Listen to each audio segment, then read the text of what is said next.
Bonjour à tous et bienvenue à Débat de presse. L'émission, vous le savez, est en direct chaque dimanche à partir de 11 h. Elle permet aux journalistes qui traitent l'actualité au quotidien de jeter un regard critique sur cette même actualité à travers des commentaires, des analyses et des décryptages. Alors pour ce dimanche, 3 sujets sont sur la table des débats. Il s'agit du Conseil supérieur de la défense nationale tenu jeudi dernier au Palais de Kosiam. Nous parlerons en deuxième sujet de la grève de 5 jours annoncée par la coordination des syndicats du ministère en charge des Finances et de l'économie. Et enfin, en page internationale, nous parlerons de la tenue du référendum constitutionnel au Burundi. Autour de la table pour parler de ces différents points de l'actualité, nous avons Ladji Bama du journal Le Reporter. Bonjour Bama. Bonjour Sanya. Autour de la table également Boukari Woba du bimensuel La Mutation. Bonjour. Sanya, bonjour. Nous avons avec nous Paul Miki Rwamba de la radio Ouaga FM. Bonjour. Bonjour Sanya, bonjour à tous. Et Zoubaviel David Dabiré de la télévision du Burkina. Bonjour. Bonjour Sanya, bonjour à tous. Merci à tous en tout cas d'avoir accepté notre invitation. Alors on débute cette émission avec la tenue jeudi dernier au palais de Kosiam du Conseil supérieur de la défense nationale. Ce conseil a réuni autour du président du FASO les membres du gouvernement, la haute hiérarchie de l'armée et de la police pour discuter de la situation sécuritaire, notamment la lutte contre le terrorisme. Alors c'est une actualité en tout cas que vous avez pu suivre. Alors de prime abord, qu'est-ce que vous pensez en tout cas de cette initiative de l'exécutif burkinabé de tenir un conseil supérieur de la défense nationale? Woba. Merci Sagnon. Un conseil supérieur de la défense nationale dans le contexte actuel du Burkina, si ce n'est pas pour dire que ça arrive tard, on ne peut pas dire qu'il n'y a pas l'opportunité d'une telle rencontre. Comme vous l'avez dit, c'est la haute hiérarchie militaire et le gouvernement qui se sont rencontrés pour certainement apprécier, analyser la situation, mais surtout aussi penser à comment justement faire face à cette situation sécuritaire à laquelle nous faisons face, et ce n'est pas maintenant, depuis au moins 2015. Malheureusement, comme je le disais en début, on peut déplorer le fait que ce soit maintenant seulement que ce conseil-là se réunit, d'autant plus que d'après les informations, en tout cas le cadre existait, avait déjà été créé depuis 2015 sous la transition, et que malheureusement, depuis l'avènement du MPP au pouvoir, c'est la première fois que cette instance-là se tient. On n'a pas les raisons officielles pourquoi tout ce temps et pourquoi maintenant, mais je pense que la situation, c'est pas à partir de maintenant qu'elle devient critique, qu'elle devient suffisamment grave, avec autant d'attaques et des centaines de morts que nous avons enregistrés. Je crois qu'il aurait fallu agir beaucoup plus tôt que maintenant. Mais comme on le dit souvent, mieux vaut tard que jamais, et nous espérons surtout que ça ne sera pas tout simplement un cadre ou une rencontre de plus ou de trop, et qu'à partir de ce haut conseil de la défense là, des propositions concrètes, des actions concrètes vont être menées sur le terrain pour pouvoir repousser donc le phénomène terroriste que nous vivons. En tout cas, selon le président du FASO, au sortir de cette rencontre, des dispositions seront prises dès les semaines à venir pour assurer la sécurité des représentants de l'État dans les zones d'insécurité. Alors, Bama, qu'est-ce que vous pensez de cette initiative? Je crois que c'est ce que Woba a dit. Hein. On ne peut pas dire plus que ça, parce que moi, quand j'ai eu connaissance de ce conseil-là, Alors quand j'ai essayé de faire un peu les recherches, ça va même au-delà de ce que Woba disait, c'est au-delà de la transition. Moi, je crois que j'ai vu quelque part qu'il y a une loi, je crois que c'est la loi 26 94 ADP, et portant Organisation générale de la défense nationale, je crois, qui instituait déjà cette instance-là qui a pour mission, entre autres, de définir les orientations stratégiques en matière de défense nationale et défense extérieure et tout ça. Elle aussi chargée de la gestion des crises en matière de défense et tout ça. Alors, moi, je ne peux pas comprendre que ce soit seulement aujourd'hui qu'on songe à réveiller une telle instance. On se demande bien comment est-ce qu'on gérait les crises jusque-là, puisque si c'est elle qui est chargée de définir les orientations stratégiques et tout ça, comment on le faisait jusque-là? Ça veut dire qu'on naviguait à vue jusque-là dans tout ce qui se passait. Et moi, je ne comprends pas. C'est vraiment ahurissant de constater que ce soit 2 ans après que des centaines de Burkinabés sont morts. On n'a pas songé à voir comment on allait gérer cette situation. Et c'est maintenant qu'on se rappelle qu'il y avait cet instant qui existait et qui est chargé de toutes ces questions-là qu'on réveille aujourd'hui. Donc c'est vraiment là la grosse déception en tout cas que moi j'ai eue quand j'ai eu l'information de cet instant qui venait d'avoir lieu. Au-delà de ça, comme Woba l'a dit, on ne peut pas ne pas se satisfaire de ce que ça ait eu lieu enfin et espérer que à l'issue de cette concertation de haut niveau, on va vraiment dégager des perspectives vraiment salvatrices pour vraiment venir à bout de tout ce qu'on a comme problème aujourd'hui en matière de sécurité, surtout au Sahel. Parce que le président l'a dit, on attend vraiment de voir sur le terrain ce que ça va apporter concrètement en matière de lutte. D'accord, oui. Alors, Paul Miki, vous partagez les 2 avis qui ont été donc donnés autour de la table? Oui, tout à fait, je partage ces avis parce que c'est quand même étonnant de voir qu'une telle instance est méconnue par certains qui courent au Burkina, alors que lorsqu'on regarde même la dénomination de l'instance, Conseil supérieur de la défense et de la sécurité, on aurait donc pu imaginer que ce soit l'une des instances les plus connues par certains qui courent au Burkina, parce que nous sommes quand même en proie à l'insécurité, et principalement dans la partie nord du Burkina. Donc ça montre un peu que les questions de défense et de sécurité au Burkina ont été gérées avec une certaine légèreté, malgré le contexte actuel. On a vu un certain nombre de rencontres se tenir, je pense notamment au Forum national sur la sécurité, sans qu'on ait besoin de parler de ce Conseil supérieur de la défense.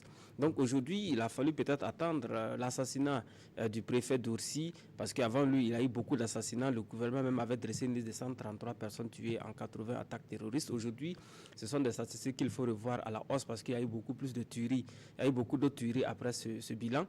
Il a fallu attendre tout ce temps justement pour avoir cette rencontre autour du président de Faso, Roch Marc Christian Kaboré, pour réfléchir enfin sur les stratégies à déployer, pour réfléchir enfin sur comment sécuriser les représentants de l'État dans la partie nord du Burkina. On aurait pu avoir ces stratégies beaucoup plus tôt, qu'on aurait peut-être réussi à sauver des vies, et parce que déjà nous avons sous la main un bilan assez lourd. Et bien, comme Woba et Bama l'ont dit, mieux vaut tard que jamais. On espère qu'à partir de cette rencontre, justement, on va avoir enfin de vraies mesures pour sécuriser les représentants de l'État au nord du Burkina, et qu'on aura également les meilleures stratégies et pour tranquilliser les populations qui vivent dans l'insécurité et dans le grand nord de notre pays.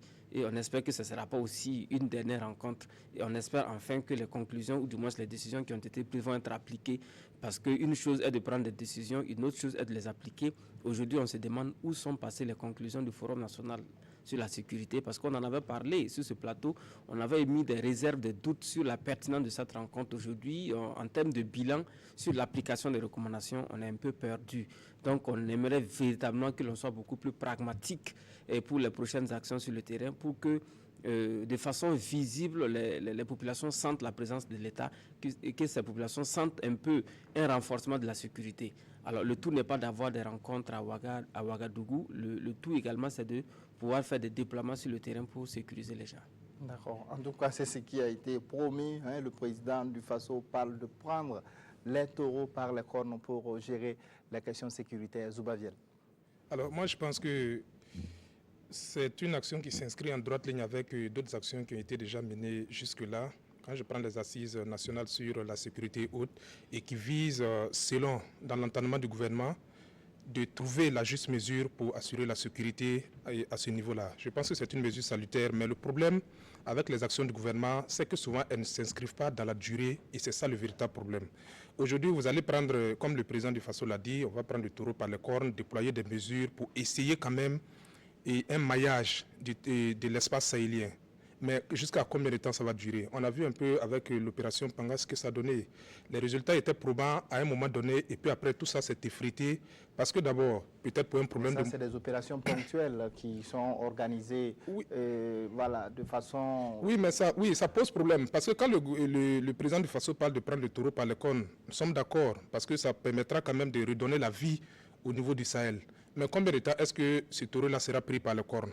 Parce qu'il ne faudrait pas déployer des forces juste pour essayer de calmer une certaine grogne qui commence à se faire autour de cette question sécuritaire et après revoir encore le dispositif de sorte à ce que les gens se retrouvent vulnérables. Donc je pense qu'à un moment donné, au-delà de sa participation, de la participation de l'État dans des structures comme le G5 Sahel aujourd'hui, je pense que la sécurité intérieure incombe d'abord au gouvernement burkinabé. Et s'il prend le taureau par les cornes, il faut vraiment qu'il neutralise, qu'il terrasse ce taureau-là, de sorte à ce que la vie reprenne de plus belle au Sahel. Parce que, voilà, quand on essaie de parler de cette question sécuritaire, on s'entend dire que, bon, on sape le moral des troupes. Pourtant, aujourd'hui, la vie est en train de partir au Sahel.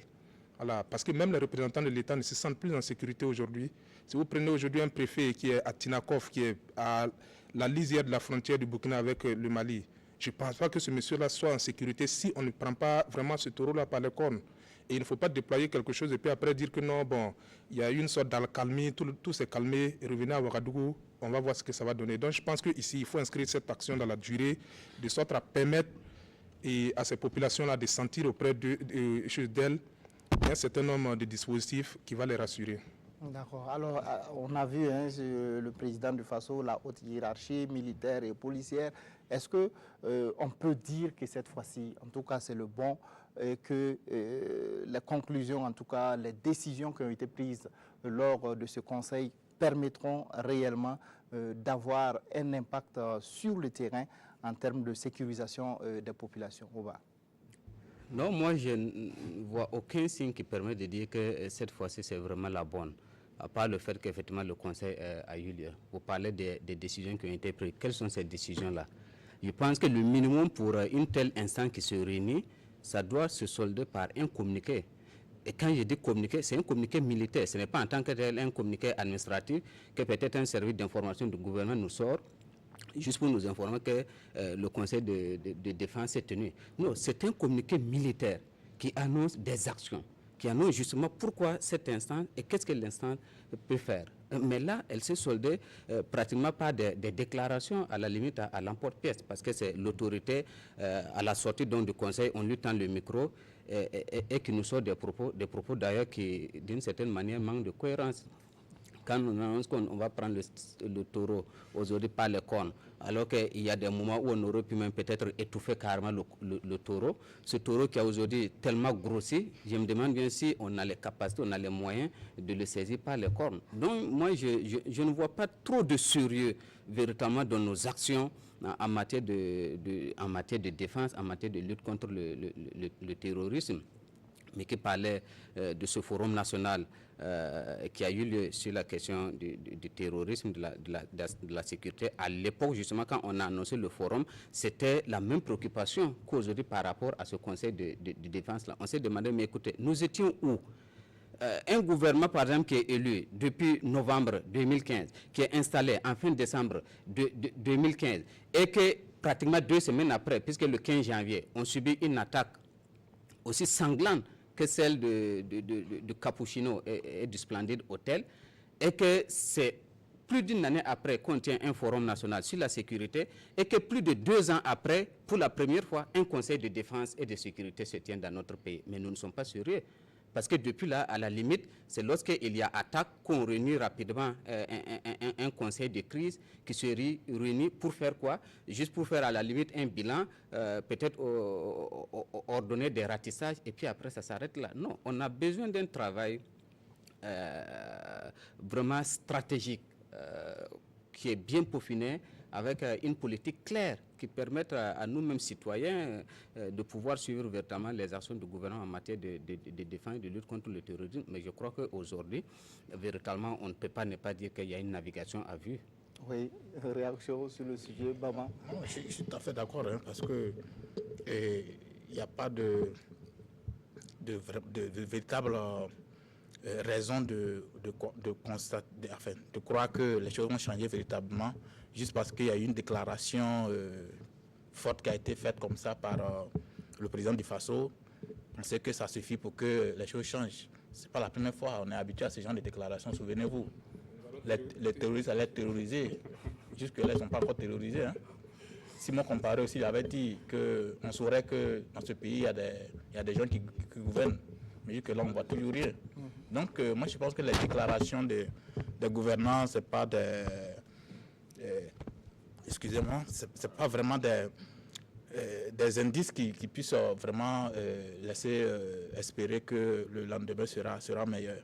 Vraiment, attendons de voir sur le terrain concrètement que les choses changent pour espérer que les choses changent vraiment. Sinon, je crois que le président a dit que le taureau sera pris par les cornes. Ça suffit pour qu'il soit vraiment pris par les cornes. Il faut être vraiment dit pour le croire.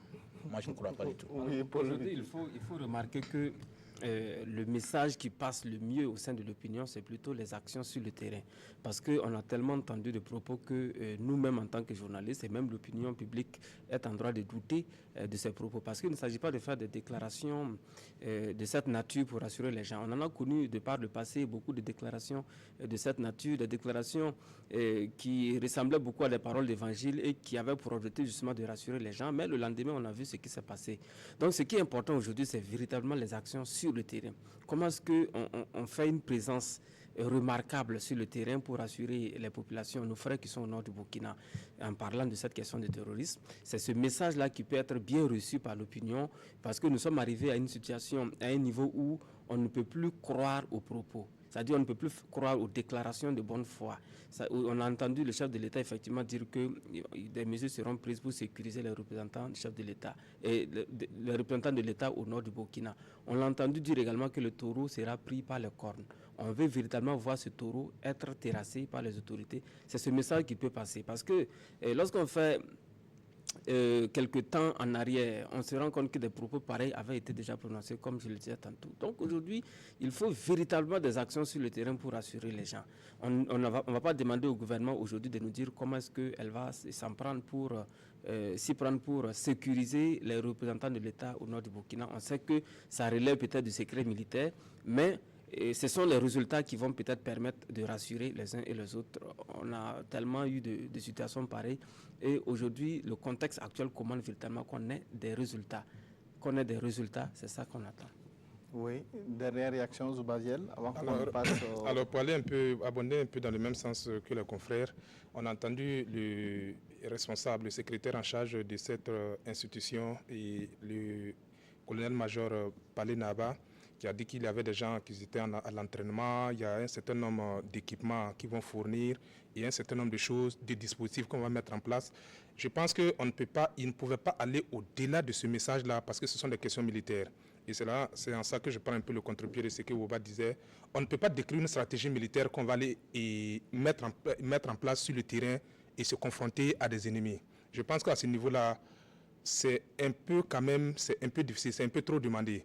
Mais maintenant, comme on le dit tous ici, nous sommes à une phase où tout le monde doit être pragmatique. C'est-à-dire que c'est les résultats du terrain qui, à un moment donné, vont dire si le gouvernement il est sérieux, il n'est pas sérieux. Parce que, dit comme ça, au sortir des assises et du Forum national sur la sécurité, il y a eu des déclarations fortes, même à la prise de fonction du ministre en charge de la Défense. Il a dit que les terroristes allaient être terrorisés. Donc ces déclarations-là, aujourd'hui, n'ont plus d'impact sur le moral des Burkinabés. Il ne suffit pas de dire qu'on va prendre le taureau par les cornes pour qu'il tombe. Il faut mettre en place un certain nombre de mesures pour atteindre ce résultat-là. Et pour le faire, il faut s'inscrire d'abord, il faut s'inscrire dans la durée, il faut trouver véritablement ces moyens-là, parce qu'aujourd'hui, il serait difficile aujourd'hui que l'État sorte dire qu'il n'y a pas les moyens pour cette affaire-là. Ce sera vraiment très, très difficile à justifier. C'est plus cher, c'est nettement plus cher que oui, mais encore pour diriger un pays, d'abord, il faut que l'État existe. Si vous êtes en train de perdre une partie du territoire, les gens n'aiment pas qu'on le dise, mais malheureusement c'est ça. Si le troisième pouvoir qui est incarné même par la magistrature, à un moment donné a déserté, vous pensez que ce n'est pas un signe de faiblesse de l'État à ce niveau-là, c'est un signe de faiblesse bien sûr. Donc à ce niveau, je pense que l'État ne peut pas trouver un justificatif de dire qu'il n'y a pas les moyens. Il faudra mettre les moyens pour entraîner les hommes, leur donner l'équipement nécessaire et même leur trouver même une sorte de garantie. Parce que c'est à ce niveau maintenant que j'évoque un peu le discours de à l'Assemblée nationale du Premier ministre qui parlait encore de trouver un texte pour les pupilles de la nation, c'est-à-dire ceux qui tombent sur le terrain de combat et dont les enfants sont laissés à eux-mêmes. Ce n'est pas aujourd'hui, on ne devait même plus parler même de réfléchir à ça. Il faut trouver la parade de sorte que le monsieur qui est sur le terrain et le terrain de combat pense que même s'il tombe, il est tombé pour la nation et que ses enfants ne seront pas laissés à eux-mêmes. Je pense que ce sont des subtilités qui peuvent quand même galvaniser les troupes. Mais tant qu'on ne trouve pas ces subtilités-là et qu'on se contente de phrases chocs, je pense que bon, aujourd'hui même les personnes les moins avisées même pensent que les phrases chocs-là, ça ne paye plus. D'accord. Oui, Oba voudrait réagir. Une dernière chose. On parle beaucoup plus de sécuriser les représentants de l'État. Je crois que cela est très important. Aujourd'hui, c'est un préfet qui est tombé. Est-ce qu'on peut dire qu'on ne va pas nommer un autre préfet là-bas? Absolument, il faut nommer. Mais comprenons qu'au-delà de sécuriser les représentants de l'État, c'est le territoire tout simplement qui doit être défendu. C'est les citoyens, tous ceux qui vivent à Djibo, qui doivent être protégés. Il n'y aura jamais une sécurité à 100% sûre pour un individu. Ce n'est pas possible. Parce qu'ils vont le sécuriser comment? Lorsque le territoire n'est pas sécurisé. Donc c'est le territoire. Il s'agit d'aller sécuriser entièrement cette partie du pays-là. Et ça demande nécessairement beaucoup de moyens. En fait, Zoubaviel ne dit pas le contraire de ce que j'ai dit. Il ne s'agit pas de sortir, nous déballer une stratégie militaire sur les réseaux sociaux. Non, je suis en train de dire que la manière dont le gouvernement se comporte, les actions que nous sommes en train de lire nous montrent clairement qu'il n'y a pas de stratégie. Quand la stratégie existe et que vous voyez comment est-ce qu'on se déploie, comment est-ce qu'on évolue dans la lutte contre le terrorisme, toi-même, citoyen, là, quand tu suis, tu comprends qu'effectivement, il y a quelque chose en dessous qui éclaire l'action du gouvernement. Mais si quand nous regardons, rien n'éclaire l'action du gouvernement. Absolument pas. Il n'y a pas de stratégie où elle existe et elle n'est pas mise en œuvre. Et ça, c'est encore dommage. Oui, 30 secondes, Paul Niki pour... Ouais, c'est bien compris, on va aller vite. Je voudrais juste ajouter que c'est vrai que nous tirons tous à boulet rouge sur le gouvernement, mais il faut souligner également que par le contexte actuel, c'est-à-dire la question de la sécurité, ce n'est pas l'apanage du seul gouvernement, parce que si on laisse l'affaire entre les mains du gouvernement et qu'on échoue, on aura tous échoué ensemble. Donc moi, je pense que d'ailleurs, il va falloir imaginer d'autres actions, parce que tout n'est pas une question militaire. Lorsqu'on regarde la partie nord du Burkina, on a l'impression qu'il s'agit d'individus qui viennent pour marquer un territoire. Parce que ce sont des gens, contrairement à ceux qui arrivent jusqu'à Ouaga et qui viennent en kamikaze, en suicidaire, qui se suicident en pleine capitale du Burkina, contrairement à eux, ceux qui sont au nord, là, ils viennent perpétrer les actes et puis ils fuient notamment et pour traverser la frontière. C'est comme s'il s'agit de personnes qui ont l'intention de venir marquer un territoire qui n'est pas le leur. Et donc, c'est pour ça qu'au-delà des moyens financiers, au-delà des armes, il faut peut-être imaginer une présence, c'est-à-dire une certaine appartenance. Il faut rassurer les populations qui vivent là-bas qu'elles sont des Burkinabés et que elles peuvent compter également sur le reste des Burkinabés. Donc, c'est pour ça que les acteurs de la société civile, par exemple, devraient peut-être s'organiser pour faire, pourquoi pas, des caravanes au nord du Burkina et pour sécuriser les populations là-bas. Même une simple visite des membres du gouvernement, on a parlé de conseil des ministres délocalisés. La semaine dernière, je disais que ce n'est pas forcément un conseil des ministres délocalisés. On peut avoir une présence des autorités là-bas. Et un de mes invités disait que le chef de l'État n'a jamais fait une visite comme ça en dehors, dans la région nord du Burkina, à Djibo, et pour aller échanger avec les populations, une sorte de forum pour rassurer que voici, c'est nous, vos autorités, nous sommes avec vous, etc. Donc c'est ça aussi qui manque au nord. Parce que si nous restons au centre à Ouaga pour dire que le nord, c'est le nord, et si le nord est perdu, ça sera après le centre nord, et après ça sera le centre, et ils vont descendre le centre sud. Donc il faut faire en sorte que le territoire soit totalement préservé, que nos populations qui sont là-bas n'aient pas envie de venir également au centre fuyant le terrorisme. Il faut aller là-bas, il faut faire une action vers le nord pour les rassurer, c'est mon avis. D'accord. Alors, ce qui est bien compris, on a vu que le président du Faso a précisé également qu'il faut d'autres actions, au-delà des actions militaires. Absolument. Il faut donc investir donc, dans cette région du Burkina, en tout cas, pour permettre pardon,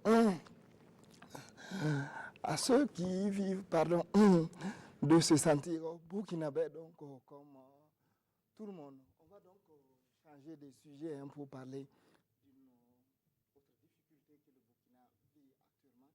Il s'agit donc des difficultés économiques. Vous le savez, donc, la coordination des syndicats du ministère en charge de l'économie donc, a annoncé donc, une grève de 5 jours qui débute demain sur toute l'étendue du territoire. 5 jours donc, d'arrêt de travail pour exiger du gouvernement la satisfaction donc, de sa plateforme revendicative. On ne va pas citer l'ensemble donc, des points qui sont concernés dans cette plateforme, mais les discussions peut-être permettront de les évoquer. Alors vous, en tant que journaliste, comment donc vous percevez cette énième grève, si on peut le dire, dans ce département ministériel? Zoubaviel. Alors, moi je pense que cette grève se présente un peu comme un combat de boxe à plusieurs rounds où le gouvernement va perdre. Le gouvernement va perdre parce que la coordination des syndicats du Minefid font preuve de subtilité pendant que le gouvernement fait preuve de fébrilité. Subtilité parce que ces grèves-là s'enchaînent depuis qu'on a parlé de cette histoire de remise en plat des salaires, avec en toile de fond peut-être même une mise à cause du fonds commun. Moi, c'est comme ça que je vois la chose. Parce que les points qui ont été évoqués dans la plateforme ne sont rien. Ce sont des banalités qui sont vécues chaque jour dans l'administration. C'est inhérent même, ces points-là sont inhérents même à l'administration publique. Quand on parle de manque de matériel, de check-off, de carburant et autres là, ça a toujours existé qu'ils ne sont pas allés en grève comme ça. Mais ils font preuve de subtilité parce qu'ils profitent de la situation pour mettre en garde le gouvernement sur leur capacité à se mobiliser au cas où on mettrait en cause leurs acquis. Le gouvernement fait preuve de fébrilité parce qu'il fait perdre à l'État des milliards sans se prononcer sur cette question-là. C'est ça la difficulté. Soit vous dites à la coordination, écoutez, vos problèmes, les voici, nous, on n'a que faire de ça, on ne va pas toucher à vos acquis. Et la situation reste telle, tout le monde travaille. Mais quand il y a un suspense dans l'air, aujourd'hui, ils sentent comme une sorte d'épée de Damoclès qui plane sur eux. Et ils sont obligés d'user de subtilité pour mettre à dos, et comme on appelle du moins, pour contraindre le gouvernement à aller vers des actions fortes et prendre l'opinion à témoin comme quoi le gouvernement ne respecte pas. Vous avez même vu, le gouvernement a déclaré que les grèves, les sit-ins et autres là sont illégales. Et le gouvernement même dit tout dernièrement qu'on ne va pas permettre aux travailleurs d'aller et manifester dans l'enceinte, ce qui n'est pas normal du reste, et qui est probablement les sirènes seront déployées sur le terrain. Et la coordination dit qu'on va les affronter sur le terrain pour essayer de voir ce que ça va donner, parce que nous en avons droit. Alors tout ça va finir par quoi? Ça va finir peut-être par une violence généralisée. On va prendre l'opinion à témoin et les questions ne seront pas résolues. Peut-être qu'on va créer des problèmes dans des problèmes et cette question ne sera pas résolue. Donc je pense qu'à un moment donné, il va falloir que le gouvernement soit suffisamment responsable pour dire à la coordination, nous allons prendre en compte, soit nous prenons en compte toutes vos préoccupations et nous vous donnons un calendrier pour les mettre en œuvre, soit vous leur dites qu'en l'état actuel, nous ne pouvons pas le faire et voilà ce que nous vous proposons. Si la grève se généralise, c'est encore au même gouvernement de trouver les voies et moyens pour juguler la crise. D'accord, je pense que sur les différents points de revendication, le gouvernement a fait des propositions qui, selon en tout cas les syndicats, n'est pas conforme à ce qui avait été dit auparavant. Oui, Paul Miki. Moi, je pense que le problème du gouvernement dans ce genre de situation, c'est le non-respect de la parole donnée. Parce que quand on écoute les syndicats aujourd'hui, et tous les 7 points de revendication, là, tout tourne autour des protocoles d'accord qui ont été signés et qui n'ont pas été respectés. Donc, c'est pour cela que lorsqu'on va en négociation syndicale, il faut être franc et puis ne pas promettre quelque chose que l'on ne peut pas être capable de donner. Donc, on ne peut pas ne pas donner raison dans une certaine mesure aux syndicats qui sortent point par point pour dire voici les accords qui ne sont pas tenus. Et le gouvernement, dans sa réponse, dit qu'il y a des examens, ces accords font l'objet toujours d'examens. C'est comme si la promesse était toujours pendante. Après 6 mois, on est toujours en train d'examiner. Donc c'est ça la première difficulté. La seconde difficulté dans cette affaire, c'est que ce soit les syndicats ou que ce soit le gouvernement, chacun tente de prendre toujours l'opinion nationale à témoin. Donc chacun fait en sorte que ces arguments soient acceptés par l'opinion. On comprend bien ce combat, c'est tout à fait normal parce que le Burkina a changé. Chacun fait en sorte de gagner le combat de l'opinion. Mais dans ce bras de fer actuel, je pense bien que les syndicats, la coordination des syndicats du ministère en charge de l'économie et des finances va manquer d'arguments pour convaincre l'opinion nationale. C'est là d'autant plus que les travailleurs du Minefid sont considérés comme étant des enfants gâtés de la fonction publique. C'est eux qui ont des gros salaires, c'est eux également qui ont le fonds commun. Quand la question du fonds commun sort, ça fâche l'opinion. Et c'est pour cela d'ailleurs que le gouvernement peut être actuellement dans une position de force par rapport à l'opinion. Mais il faut voir peut-être les choses de façon froide, examiner le pour, le contre et voir la plateforme nouvellement déposée en 7 points et puis voir s'il ne faut pas l'examiner et faire en sorte que les revendications qui peuvent être satisfaites le soient afin que la grève soit suspendue. On est parti malheureusement pour que cette grève de 5 jours ait lieu. Moi, les questions que je me pose, on a pris un certain nombre de mesures. Il y a eu le dialogue entre le gouvernement et le syndicat. Parce que la bonne nouvelle dans ça, c'est que les syndicats le disent, le gouvernement également le répète, il y a eu toujours des concertations.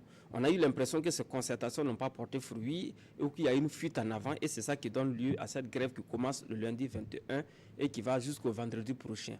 En même temps, ça pose également la question du Haut Conseil sur le dialogue national, dont on a salué à un moment donné dialogue social, dont on a salué l'avènement et qui en réalité devrait travailler en amont. Peut-être qu'ils n'ont pas encore véritablement pris fonction, ou bien la plateforme est antérieure à leur entrée en fonction.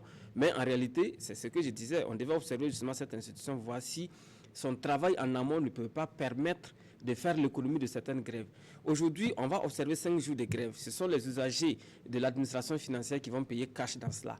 Et personne ne viendra faire le bilan financier de ce que l'on a perdu en termes de francs CFA dans cette grève et comparativement à ce que l'on aurait pu sauver en apportant satisfaction aux revendications des travailleurs. Tout cela intervient également dans une atmosphère où le gouvernement annonce ce forum justement pour revoir la rémunération des travailleurs de la fonction publique. Est-ce que vous pensez que, comme Zoubaviel, que c'est en vue de tout ça oui, que le syndicat multiplie les actions? Ça ressemble beaucoup à cela parce qu'on a dit même sur ce plateau, si un tel forum a lieu, si à l'issue de ce forum, des inégalités comme le fonds commun sont maintenues, ça veut dire que le forum n'aura servi à rien. Le fonds commun est naturellement menacé par la tenue de ce forum parce que je vois mal les Burkinabés admettre qu'il y ait toujours ces inégalités dans le contexte actuel où on est. Donc c'est peut-être une fuite en avant pour avoir d'autres arguments et puis, c'est pas monter la barre haute, espérer justement que le fonds commun soit maintenu. Parce que le constat aujourd'hui, quand on regarde les 7 points de revendication, comme Dabiré l'a dit, on ne voit pas de raison pour bloquer l'administration financière pour 7 jours. En tout cas, moi, je ne vois pas la revendication phare dans ça. Non-respect des protocoles signés, certes, les négociations sont en cours, la question de choc-off, carburant, etc., ou bien de bâtiment réintégration, bâtiment R+4, c'est pas la mer à boire. On peut quand même travailler en continuant ces négociations. Ce n'est pas des arguments assez solides, à mon avis, pour bloquer l'administration pendant 5 jours ouvrables. C'est quand même une catastrophe. D'accord, oui. Woba.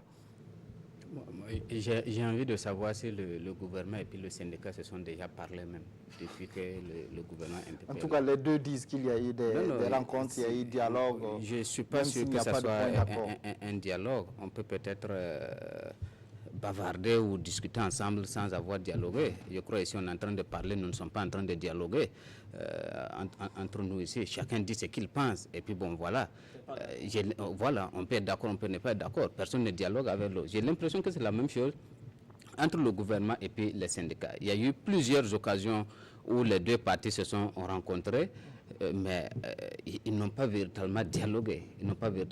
Et moi, je pense que le dialogue qu'il aurait fallu avec l'avènement du MPP, ça ne devait pas être un dialogue sectoriel. Parce qu'aujourd'hui, on assiste à une crise en fait, de la fonction publique au Burkina Faso. Donc ça devait être un dialogue qui va au-delà certainement des syndicats au niveau sectoriel, au niveau des ministères, mais qui prend en compte justement l'ensemble des syndicats, l'ensemble des travailleurs. Comme Paul Miki l'a dit, est-ce que quand vous regardez les 7 points de revendication donc, déposés par la coordination, ces points-là vous convainquent qu'on peut aller bloquer l'administration pendant 5 jours pour la satisfaction donc, de ces différents points. La pertinence même de... La pertinence des revendications, la réintégration de leur ancien immeuble, puisque eux-mêmes ils étaient là-bas, ils ont quitté l'immeuble, ils veulent y retourner. Visiblement, ça ne devait pas poser de problème.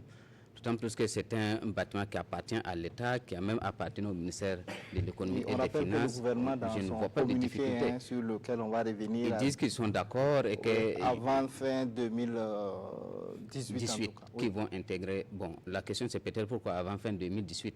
Est-ce qu'il ne peut pas entrer là-bas demain ou bien qu'est-ce qui fait qu'il ne peut pas entrer là-bas demain? C'est ça la question. Selon les syndicats, c'est fini. Hein. Selon les syndicats, les travaux... Si le syndicat même voit que le bâtiment est en réfection, est-ce que quelqu'un va accepter d'aller entrer dans un bâtiment qui est en réfection? Donc si le syndicat aujourd'hui pose ça comme une revendication, le syndicat peut-être estime qu'à la date d'aujourd'hui, les agents peuvent intégrer le bâtiment. Et ça peut-être, ça demande même qu'on implique d'autres acteurs qui vont venir faire un travail technique d'inspection pour dire si le bâtiment aujourd'hui, il est apte à si on devait rester dans cette logique-là, l'administration ne fonctionnerait jamais.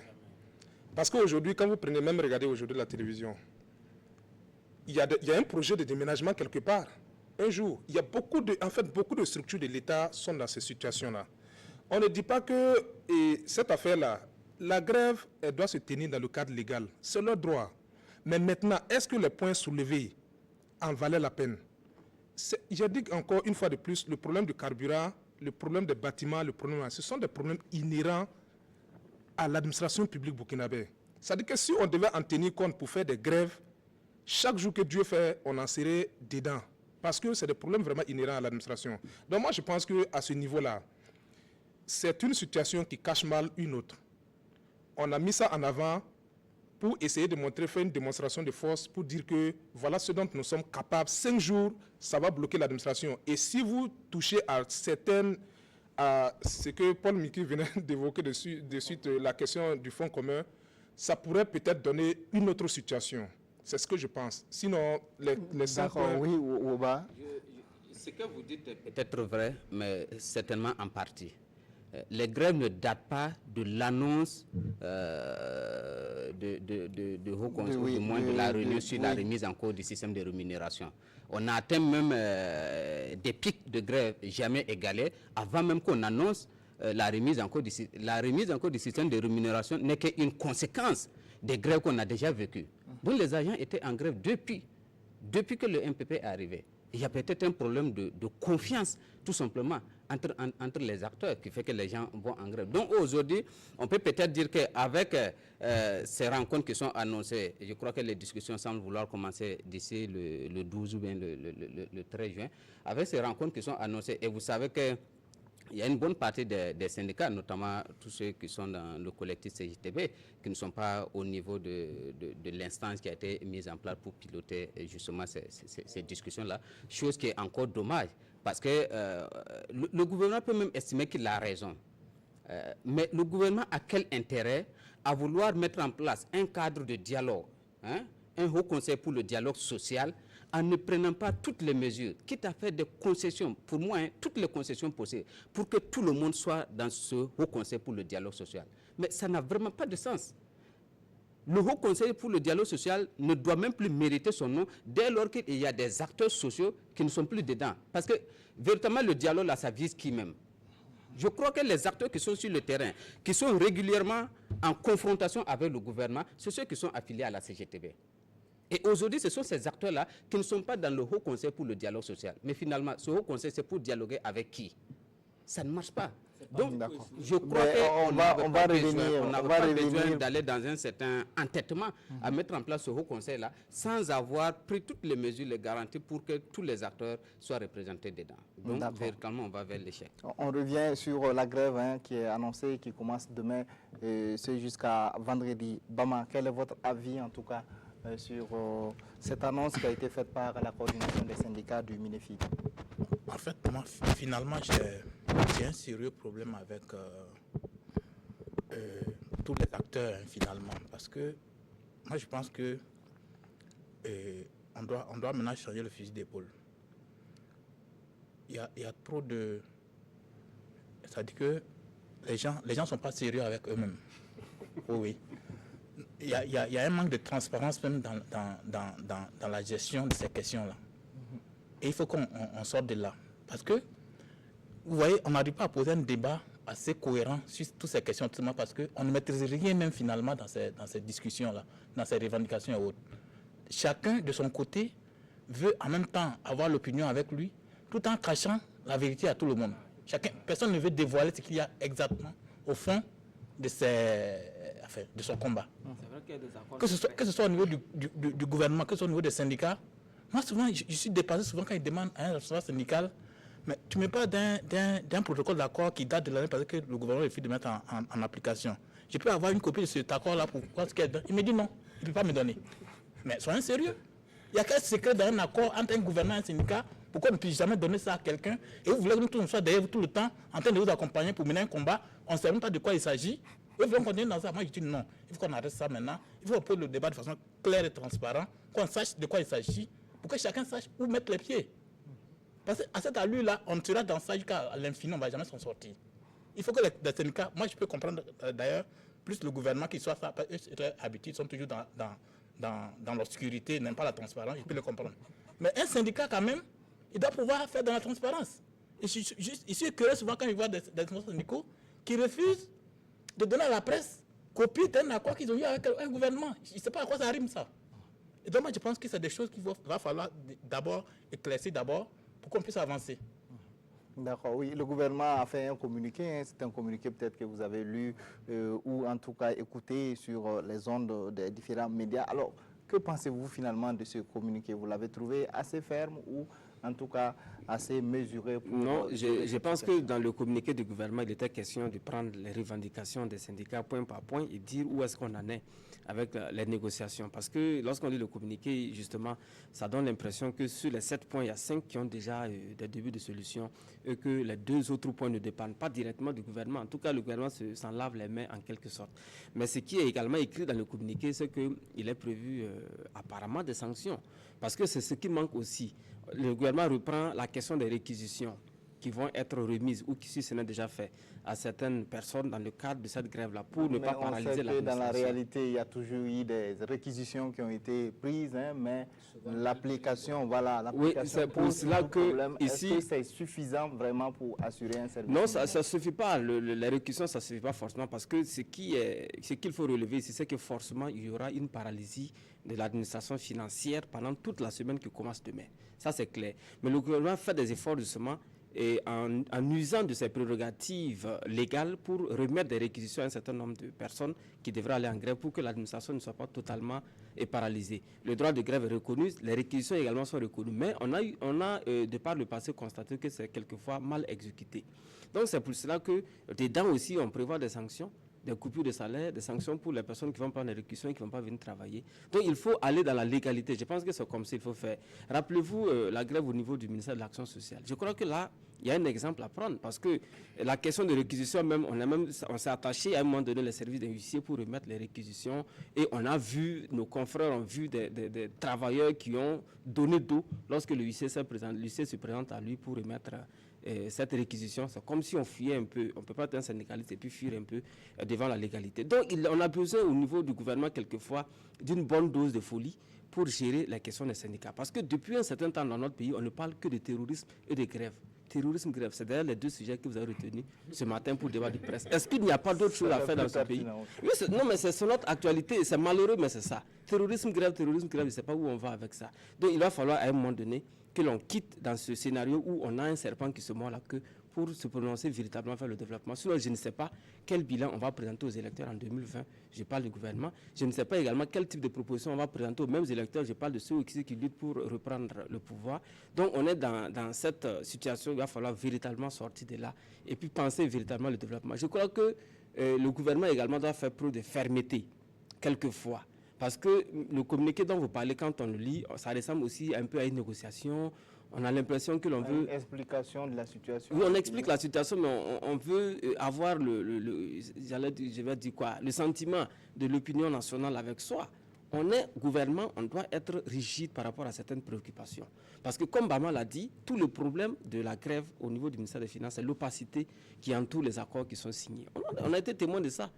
le gouvernement et les syndicats s'entendent à un certain moment comme des larrons en foire, et lorsqu'il y a une pomme de discorde, c'est l'opinion qui est ignorante de ce que des accords-là, qui est prise à témoin ici et qui est appelée à la rescousse aussi bien de la part des syndicats que de la part du gouvernement. Donc aujourd'hui, on ne peut pas accompagner l'une ou l'autre partie sans être au courant de ce qui est dit, concrètement. Il a fallu que la ministre parte à l'Assemblée nationale pour nous sortir les chiffres de 55 milliards de francs CFA. La majorité des Burkinabés n'étaient pas au courant de cela. On est tombé de nu. Et on nous dit également que ça, c'est toujours maintenu. Donc, eux aussi, ils sont bénéficiaires de ces fonds communs. Qu'est-ce que vous voulez qu'on fasse? Réaction sur le communiqué donc, du gouvernement, oui, Woba? Le communiqué, on l'a entendu, hein. Je crois qu'il a été lu sur vos antennes. Effectivement, là-dedans, j'ai compris deux choses, ou trois. Prendre l'opinion publique à témoin, en disant déjà ce que le gouvernement a fait, et aussi annoncer les mesures pour atténuer l'effet de la grève. Sans cela, le gouvernement a annoncé ses réquisitions, donc en disant que les personnes qui sont réquisitionnées devraient être au poste dès demain matin.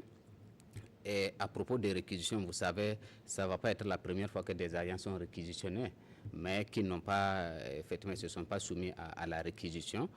Information prise, il semble que les réquisitions habituellement n'étaient pas bien prises. Donc peut-être que le gouvernement s'est rattrapé et que cette fois-ci, il a agi de façon réglementaire, et que si c'est cela, ceux qui sont réquisitionnés devront effectivement obéir à la réquisition ou alors encourir les sanctions qui vont avec. À côté de ceux qui sont réquisitionnés, il y a les agents du SND, le Service national de développement, qui doivent aussi, qui n'ont pas le droit de grève, donc qui devaient être au poste. Mais même avec tout ça mis ensemble, pour une grève qui va durer 5 jours, vous ne pouvez pas dire qu'on puisse minimiser les effets. Je doute fort qu'on puisse minimiser les effets de cette grève. Par rapport à la fermeté que le gouvernement devait avoir, bon, peut-être c'est quoi la situation la plus grave, ou bien la mesure la plus grave qu'un gouvernement puisse prendre, c'est de procéder à des licenciements. Mais vous savez, en pareille situation, dans tous les cas, un gouvernement est toujours perdant. Un gouvernement est toujours perdant. On nous parle des conséquences du licenciement des enseignants. Sous la Révolution, on a dû recourir à des gens qui n'étaient pas formés pour venir suppléer au manque d'effectifs. Et cela a eu des conséquences qui peut-être aujourd'hui encore expliquent notre situation, la situation de notre système éducatif. C'est une vérité. Vous imaginez s'il y a des licenciements massifs dans un ministère X ou Y, ce n'est pas ça en tout cas qui va faciliter l'aboutissement, l'atteinte des objectifs du PNDS. J'en doute fort. Donc à tous les coups, le gouvernement, de mon point de vue, risque de sortir perdant. Maintenant, c'est pourquoi j'ai dit qu'il aurait fallu qu'il y ait véritablement un dialogue. Malheureusement, on voit que le dialogue ne prospère pas. Le dialogue ne prospère pas parce qu'il y a manque de confiance, il y a manque de légitimité des acteurs, parce que la qualité du dialogue est inhérente à la qualité des acteurs. Aujourd'hui, quand on regarde les acteurs qui sont en face, véritablement, on se pose beaucoup de questions sur leur capacité aussi à bien conduire le dialogue. Donc, si le gouvernement veut être ferme jusqu'au bout, c'est peut-être penser à des licenciements, mais comme je l'ai dit, ce serait une situation extrême qui ne porte pas forcément fruit. D'accord, oui. Une dernière réaction. Voilà, moi je pense avec Ladi Bama que toute cette situation-là résulte du flou que tous les acteurs ont entretenu autour de cette question-là. Parce que quand on regarde ces derniers temps, c'est plus les syndicats du Minifit qui sont les plus actifs depuis un certain temps. Juste parce qu'ils ont signé des accords avec le gouvernement l'an dernier, et ces accords-là sont restés flous. Aujourd'hui, personne ne veut dévoiler les accords, mais on veut prendre l'opinion publique à témoin pour dire que nous, on a raison, sans dire exactement de quoi il ressort. Donc je pense qu'à ce niveau, d'abord, la première des choses qu'il va falloir faire, c'est de dire exactement ce qui s'est passé l'an dernier. On publie les accords, on coche les points qui ont été satisfaits, les points non satisfaits, et où est-ce que la discussion aujourd'hui, et ils en sont avec la discussion aujourd'hui. En ce moment, chacun pourra se faire une idée très claire là-dessus, et maintenant, peut-être en fonction de sa façon de voir le monde, va peut-être être pour ou contre. Ça, c'est la première des choses. La deuxième des choses, aujourd'hui, comme Miki le disait, 5 jours durant, l'administration sera bloquée, avec tout ce que ça comporte comme risque même pour le pays. Des gens n'iront pas en mission à l'étranger pour cette affaire. Beaucoup d'accords de coopération. Il y a un certain nombre de choses qui seront bloquées juste parce que le gouvernement et les syndicats ont manqué de transparence à un moment donné. Et que chacun pense qu'aujourd'hui, il est en position aujourd'hui de prendre en otage et le peuple burkinabé. Parce que c'est ça aussi la question. Demain, là, ce n'est pas les agents du Minefid qui souffriront, ce n'est pas le gouvernement, parce qu'ils sont suffisamment natifs pour supporter 5 jours. Mais ceux qui sont dans l'informel et qui devront subir, les camions qui seront garés à Ouagar Inter, qui feront 5 jours, avec tout ce que cela comporte. Donc, à un moment donné, il faut aller au-delà des questions partisanes pour essayer de voir au-delà les souffrances des populations quand on engage un certain nombre d'actions. Et Miki parlait de la fermeté du gouvernement. Et effectivement, aujourd'hui, tout le monde réclame cette fermeté. Le Ablassé, bon, quoi qu'il ne soit pas un bon exemple en la matière, mais a même dit aussi à un moment donné que généralement dans le gouvernement tire trop la chose, corse la chose, et ce sont aux populations de dire non, essayez quand même de revoir. Mais ici, c'est aux populations même, et Miki même venait de le dire, c'est aux populations ce sont les populations qui appellent le gouvernement aujourd'hui à durcir certaines mesures. Donc je pense qu'aujourd'hui, il y a de la fébrilité dans l'air qu'il va falloir à un moment donné laisser tomber et prendre des décisions courageuses. Soit cette affaire des agents du Minefid, vous décidez de leur donner toutes les prérogatives dont ils ont droit et les choses continuent, le monde continue à fonctionner. Soit vous leur dites, vous ne pouvez pas le faire et vous prenez les mesures qui s'imposent avec les conséquences que ça peut donner. Parce que de toutes les façons, comme Ouba le disait, le gouvernement peut être perdant aujourd'hui, mais le gouvernement même perd déjà dans cette situation. Donc, le gouvernement ne peut pas perdre plus que ça. En 2011, il y a eu une année où des gens ont grévé avec des jeans au Burkina Faso ici. On a vu le résultat que ça produit au niveau du ministère des Affaires étrangères. Donc, je pense qu'on a licencié personne, mais on a dit que vous ne devez pas le faire dans ces conditions-là. Ils l'ont fait. Certains sont devenus aujourd'hui des enseignants, d'autres sont devenus des agents d'agriculture, d'autres sont devenus des agents d'élevage aujourd'hui, mais ils continuent de servir l'État. Donc, je pense qu'à un moment donné, il va falloir que le gouvernement même sorte même de cette façon de faire-là, qui n'arrange personne, et de prendre des mesures. Ok, on a compris donc les différentes... Oui, une dernière réaction, Bama. Je veux juste dire un mot sur cette question de manque de fermeté de la part du gouvernement, pour dire que pour être ferme, il faut avoir cette légitimité pour être ferme. Le gouvernement ne peut pas être ferme, ce n'est pas possible. Ne leur demandez pas, ils ne peuvent pas le faire parce que eux-mêmes, ils n'ont pas la légitimité pour être fermes. Parce que quand tu es au pouvoir et tu gères d'une certaine façon les affaires de l'État, tu peux pas taper du poing sur la table parce que tu reconnais toi-même que tu n'es pas un exemple. C'est ça le problème aujourd'hui. Sinon, ce n'est pas qu'ils ne veulent pas être fermes, hein, ils veulent bien, mais ils ne peuvent pas. Ils sont attrapés par les propres actes. C'est ça la réalité. D'accord, alors on va parler donc du dernier sujet. Il nous reste quelques minutes pour parler donc du référendum constitutionnel qui a été organisé donc au Burundi. C'était le jeudi dernier. Les Burundais donc se sont prononcés, hein, même si les résultats ne sont pas connus jusqu'à présent, donc pour une nouvelle loi, en tout cas fondamentale, qui donc donne beaucoup plus de pouvoir au chef de l'État et lui offre la possibilité surtout de briguer la magistrature suprême pour 2 septennats encore à partir de 2020, ce qui donne donc la possibilité à Pierre Kourouziza donc de rester au pouvoir jusqu'en 2034. Alors, quelle réflexion vous inspire le cas burundais? Oui, Bama. Non, moi je crois que on le voyait venir, hein. Il était déjà sur la voie depuis longtemps. Ça me surprend guère parce qu'il fallait qu'il en arrive là. Maintenant, c'est au peuple burundais de s'assumer face à tout ça. C'est tout ce qu'on peut dire. Parce que c'est vrai, une chose est de prendre toutes ces précautions-là, se donner tous ces moyens pour se maintenir autant qu'on peut au pouvoir. Mais une chose aussi d'avoir un peuple aussi qui l'accepte. Si le peuple burundais ne veut pas de ça, tout ce qu'il est en train de faire, ça ne peut pas tenir. Maintenant, si le peuple aussi se résigne et puis dit que bon, tout est perdu, on n'y peut rien, le monsieur sera là jusqu'en 2034, comme il dit, ben, il restera là. Moi, c'est tout ce que je peux dire. D'accord, oui. Zoubavienne. Oui, moi je pense que sur cette question burundaise, il y a eu un peu une sorte d'intoxication sur la question. Parce que moi, je ne partage pas le point de vue de Ladji Bama, en ce sens que quand on prend même des origines de la crise burundaise, en 1993, ils ont connu une guerre civile qui a fini en 2000 avec les accords de Arusha pour la paix et la réconciliation sous l'égide de Kofi Annan et de Mandela.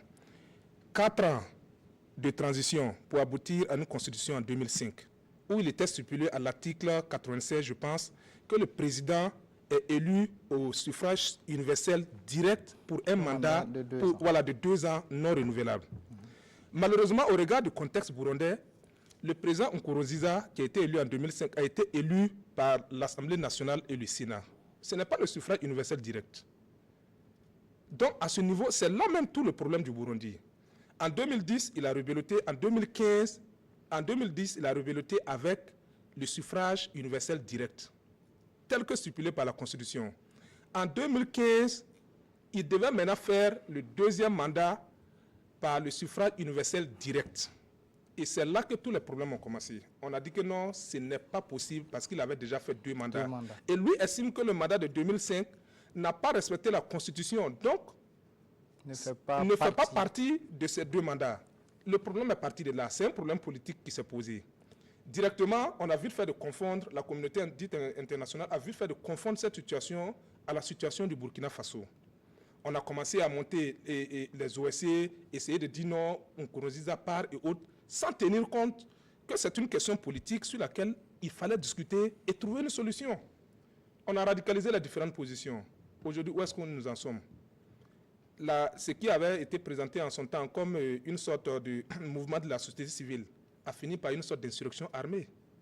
Et quand ça finit par les armes, vous voulez que Nkurunziza fasse quoi? Donc je pense qu'ici, on a très mal posé le problème et les gens sont allés dans la précipitation sur cette question burundaise-là. Donc, résultat, le bonhomme a créé les conditions aujourd'hui pour s'ériger en chef suprême. On se rappelle que cette crise en 2015 avait fait donc plus de 1200 morts selon les estimations. C'est trop manichéen aussi de présenter la situation comme ça parce que c'est vrai, comme on le dit en droit, il y a une loi, il y a ce qu'on appelle son esprit, il y a son test. C'est vrai, il peut dire qu'il n'a fait qu'un seul mandat au suffrage universel, mais l'esprit de cette loi, c'était quoi? L'esprit de cette disposition, c'était quoi? 2 qu'on mandats. ne fasse que 2 mandats. Ça veut Il a dire fait 10 ans maximum. Oui, c'est le même problème qui était posé en 2005 avec Blaise Compaoré. Mais jusque-là, le problème, il reste posé. D'accord, oui, très rapidement. Un ou 2 mots sur le cas burundais. Je crois qu'on ne peut pas discuter face à un fou. Si ce n'est pas exagéré, Nkurunziza n'est autre qu'un fou. Vous avez suivi ses dernières actions, hors même du cadre politique. Un match de football, c'est lui qui doit marquer le dernier but, on ne doit pas l'attaquer, tu l'as attaqué, on te prend, on te met en prison. Il est guide suprême éclairé ou guide quel suprême titre encore éternel. De la nation, mais c'est impossible, on a affaire à un fou. Le Gambien, il est parti, lui c'est le 2e. Voilà, donc c'est vraiment dommage. D'accord, oui. Moi, je pense simplement que c'est une nouvelle honte pour le continent parce que ces genres de pratiques-là, les dernières reliques, c'est en Afrique qu'on voit. Malgré les exemples que l'on a donnés, que la jeunesse africaine a pu donner, et on se rend compte également qu'il y a des chefs d'État qui ont ces ambitions. Voyez-vous, de 2015 à aujourd'hui, il y a eu pas mal de 1200 personnes qui ont été tuées au Burundi dans le cadre de cette crise politique. C'est quand même exagéré.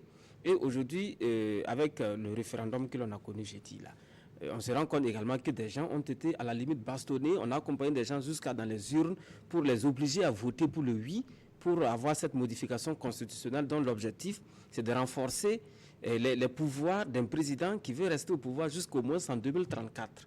Donc c'est vraiment exagéré. C'est comme peut-être Bama l'a dit, Sankara aussi l'a dit avant vous, il faut qu'un peuple qui n'arrive pas à organiser sa propre révolte là, on ne peut pas s'apitoyer sur son sort.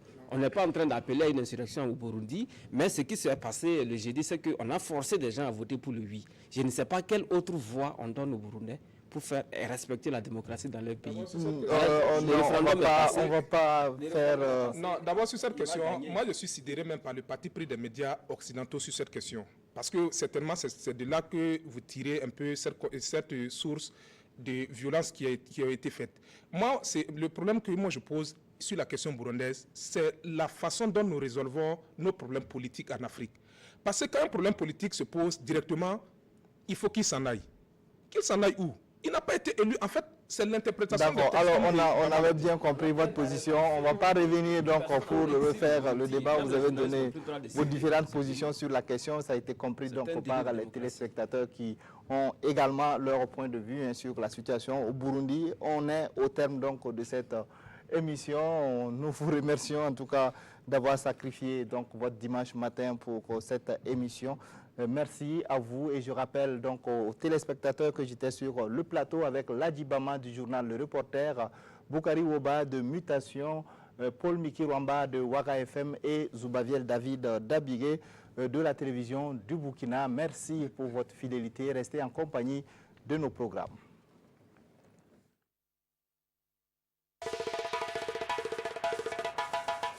Wow.